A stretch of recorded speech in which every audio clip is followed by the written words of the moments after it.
There is a $19 billion lie being told in medicine right now involving 30 million Americans, and probably not even one of them knows it's going on. It involves a sugar pill and a number so tiny you can barely see it. This is a form that all the doctors are supposed to give you before you accept a treatment or a medication, right?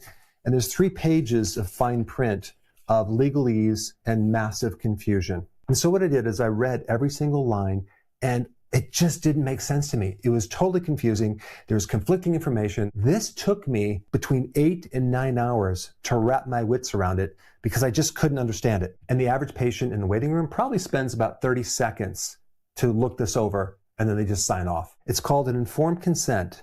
You are basically signing off that you understand the risks, the benefits, and the harms of that medication. And so today I'm going to make this super simple, and I'm going to show you what's not communicated in this form. Because if they truly informed you and you really understood what you're getting yourself into, you would never in a million years sign off on this informed consent.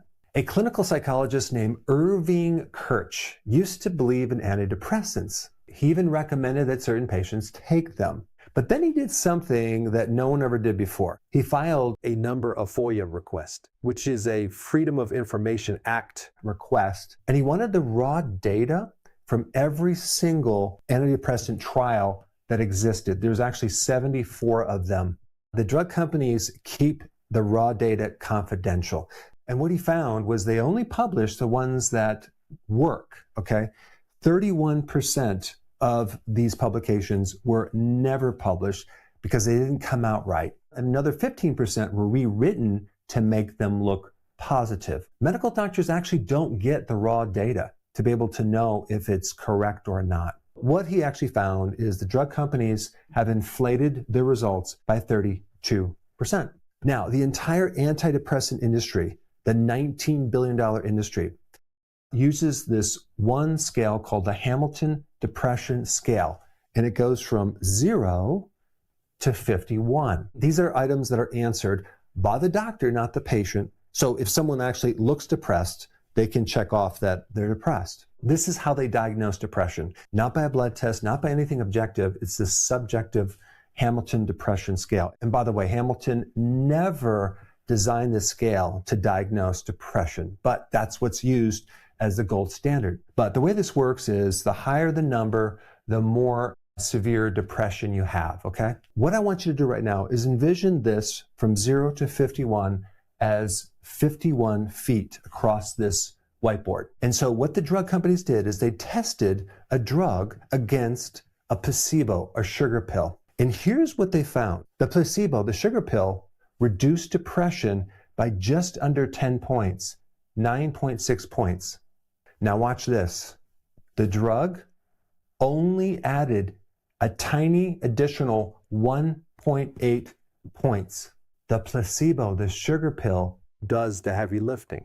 In fact, 82% of the improvement is based on this sugar pill, placebo. Only a little tiny bit of the improvement, a sliver of improvement with depression, is the drug on this 0 to 51 scale. Now let that sink in for a second, because we're talking about a $19 billion industry based on this improvement right here.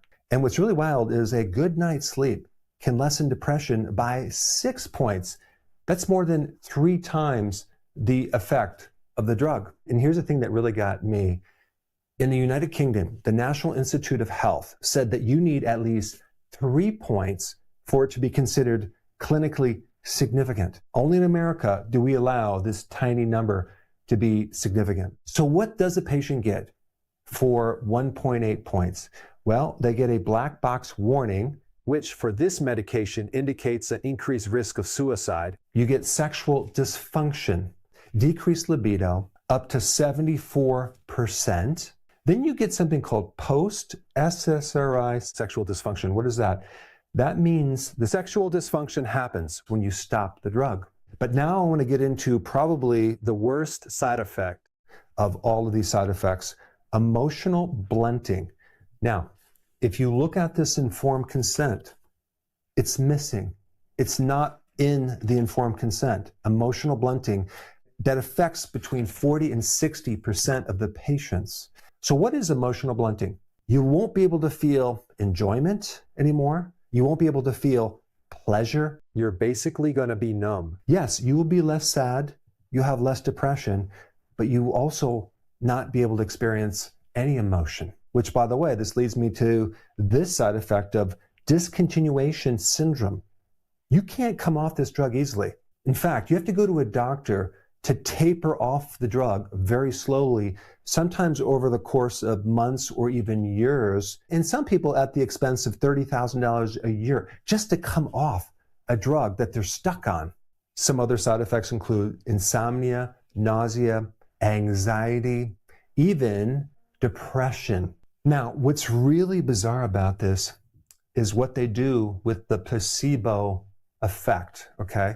They subtract it as noise. It's not nothing, it's something. It's believing in something. It's the patient's own mind healing their body, and they're subtracting the heavy lifter, something that improves 82% of the lessening of depression. What they should be doing is looking at what does the heavy lifting and start diving into research on this and focus on lifestyle changes and things that don't come with such a massive package of side effects and harms. Well, the problem is not the doctor's fault because this is all the doctor sees, right? They don't get the raw data. And so both the doctor and the patient are misinformed, okay?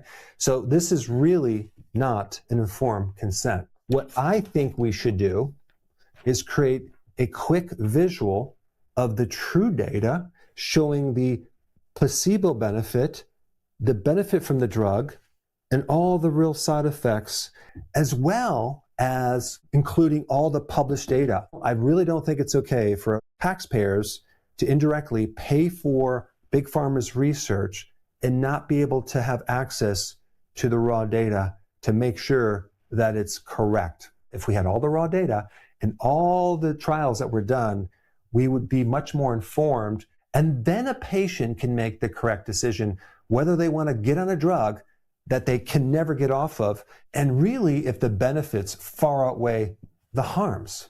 If a patient really knew in advance that they're not going to be able to come off this drug very easily, and if they did, they would have major side effects, maybe they would try other things like exercise, St. John's wort, omega-3 fatty acids, working on their sleeping, anything that creates a better benefit to harm ratio. If it took me 8 to 9 hours to really wrap my wits around this, to understand it, just think about the average patient.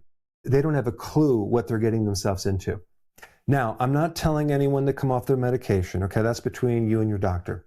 I'm not saying depression is not real, okay? It's real. All I'm saying is patients need to have the true information in advance so they can determine if they want to do this or not. Because the way it is now, it's all based on a lie. It's sleight of hand.